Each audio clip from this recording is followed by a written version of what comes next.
द्वारेश्वर नामक गांव में मस्तान नामक एक कसाई रहता था। उस गांव में बकरे का मांस सिर्फ मस्तान की दुकान में मिलता था। इतना ही नहीं, हर शुभ कार्य और दावत के लिए मस्तान के ही दुकान से मांस लाया जाता था। ऐसे एक दिन उस गांव के जमींदार का सेवक मस्तान की दुकान को आता है। हे मस्तान, कल जमींदार के महल में एक बड़ी दावत रखी जा रहा है। उस दावत को बहुत बड़े लोग और अमीर लोग आने वाले हैं। 100 लोगों के लिए खाना बनवा रहे हैं। उसके लिए तुम्हें 15 किलो मांस ताजा काट के कल सुबह 6 बजे को महल लेके आना होगा। पैसे तुम्हें वहीं पे मिलेंगे। मस्तान सलमान की बात को मान लेता है, लेकिन उसके पास 15 किलो का मांस नहीं होता है। इसीलिए वो बकरी वाले के पास जाता है। रमेश भैया, दरवाजा खटखटाता है। अरे क्या हुआ मस्तान, इस समय पे आए, बात क्या है? जमींदार के घर में दावत के लिए मुझे 15 किलो मांस की जरूरत है। मैंने वचन दिया कि सुबह 6 बजे उनको मांस पहुंचा दूंगा। समय ना होने के कारण मैं अभी तुमसे बकरी खरीदने आया। हाँ, तो ये है बात। ठीक है, 2000 रुपए दे के बकरी ले जाओ। ये क्या भैया, 1000 ही तो है। अब जमींदार के लिए है तो कम से कम 2000 होगा ही ना। अगर तुम्हें नहीं चाहिए तो रहने दो, मैं आराम से सो जाऊंगा।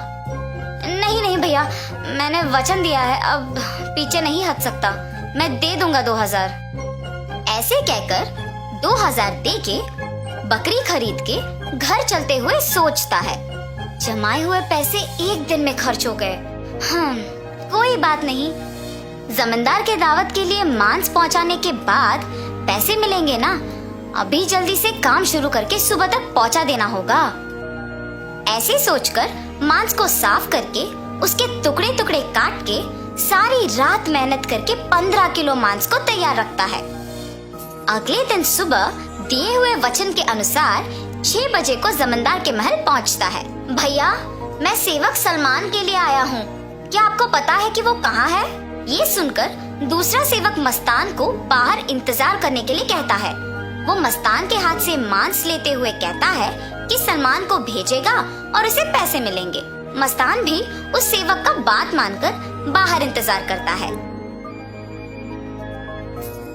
लेकिन सेवक उसके हाथ में मांस को देख सोचता है, इस 15 किलो मांस से अगर मैं 1 किलो ले लूं तो किसको पता चलेगा? किसी को भी नहीं पता चलेगा। ऐसे उस कवर में से 1 केजी मांस को छुपा के बाकी को देने जाता है। सलमान को देख के कहता है, साहब, मस्तान ने ये आपको देने के लिए कहा है। वो पैसों के इंतजार में बाहर खड़ा है। सलमान सेवक के हाथ से मांस लेके सीधा रसोई घर जाता है, ये जान के कि मस्तान बाहर पैसों का इंतजार कर रहा है। बावर्ची के पास जाकर सलमान कहता है, सारे व्यंजन स्वादिष्ट होनी चाहिए, ध्यान से पकाना। ऐसे कहकर चला जाता है। बावर्ची पकाते हुए, इतने मांस से अगर मैं 2 केजी ले लूं तो किसको शक होगा? किसी को भी नहीं होगा। ऐसे सोचकर मांस को छुपा के बाकी को पकाता है। दावत के व्यंजन की तैयारी के लिए जिम्मेदार किशन व्यंजनों का स्वाद चख के कुछ सेवकों की सहायता से उन सभी में से थोड़ा थोड़ा अपने लिए ले लेता है। आए हुए मेहमान सारे दावत की खाना शुरू करते हैं और जल्द ही आपस में बात करना शुरू कर देते हैं। ये क्या, इतना अमीर और सम्मानित आदमी, अच्छा नाम है इनका, मगर खाने में कमी क्यों? हाँ, अगर खाना कम ही पड़ना है तो ऐसी दावत की तैयारी भला क्यों करें? ऐसे सारे लोग खुसफुसाते हैं। ये सब सुन के जमींदार सहन नहीं कर पाते हैं। दावत के खत्म होने के बाद क्रोधित होके सारे लोगों को सभा में बुलाते हैं, खास करके दावत के लिए जिम्मेदार लोगों को, और उनको सवाल करना शुरू करते हैं। दावत की तैयारी के लिए जिम्मेदार किशन से पूछते हैं, दावत की जिम्मेदारी सौंपने पर तुम ये करोगे?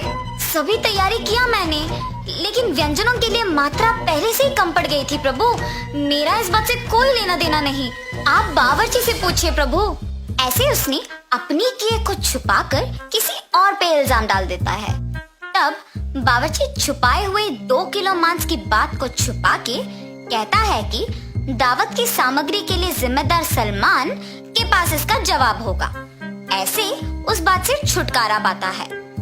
सलमान भी औरों की तरह मांस के दिए गए 6,000 रुपयों को मस्तान को ना देकर अपने ही पास रख के, ये जानते हुए कि मस्तान पैसों का बाहर इंतजार कर रहा है, जमींदार से ये बात छुपाता है और कसाई मस्तान पे इल्जाम डाल देता है कि उसने मांस कम मात्रा में दी है। अभी जाके मैं उसका काम तमाम करता हूँ प्रभु, ऐसे कहता है। उसी सभा में मौजूद मस्तान उस इल्जाम का सहन नहीं कर पाता है। सभा में से जमींदार के सामने आके कहता है, जमींदार साहब, इस पूरे गांव में मैं अकेले कसाई हूँ। पिछले 10 साल से मैं ये व्यापार कर रहा हूँ और इतने साल से आपके घर में हर कार्य और हर दावत पे मैंने खुद मांस दी है, मगर कभी भी ऐसी मुसीबत नहीं आई। आपके घर में दावत का नाम सुनते ही 1000 की बकरी को 2000 में बेचते हैं। सुबह आके मैंने मांस को पहुंचा दिया और आपके सेवक सलमान ने मुझे मांस के पैसों के लिए सुबह से इंतजार करवाया। सलमान को मांस देने के बहाने से एक और सेवक मेरे हाथ से मांस लिया और मुझे बाहर इंतजार करने के लिए कह दिया और ये भी कहा कि वो सलमान को बुलाएगा। उसके बाद इनमें से कोई भी मेरे पास नहीं आया। कृपया मेरा यकीन कीजिए प्रभु, आप ही की दया से जी रहा हूँ। मस्तान, मुझे तुम्हारे बारे में पता है, तुम फिक्र मत करो। सैनिकों, सलमान के कपड़े खोजो, देखो अगर 6,000 रुपए मिलते हैं। खोजने पर सलमान की जेब में 6,000 रुपए मिलते हैं। ऐसे उन सब में से सलमान पकड़ा जाता है। और इतना ही नहीं, किशन जिन सेवकों की सहायता से सभी व्यंजनों से थोड़ा अपने लिए ले लेता है, उनमें से एक सहायक जमींदार को सच कह देता है। बावर्ची का झूठ बैग में रखे मांस कोई सेवक को मिलने पर बाहर आ जाता है और पहला सेवक जिसने 1 किलो छुपा लिया, उसने डर के मारे अपनी गलती मान ली। तब जमींदार सभी को दंडित करते हैं और मस्तान को उसके पैसे 6,000 दे देते हैं और ये भी कहते हैं कि वो मस्तान के लिए हमेशा रहेंगे। तो इस कहानी का नैतिक क्या है?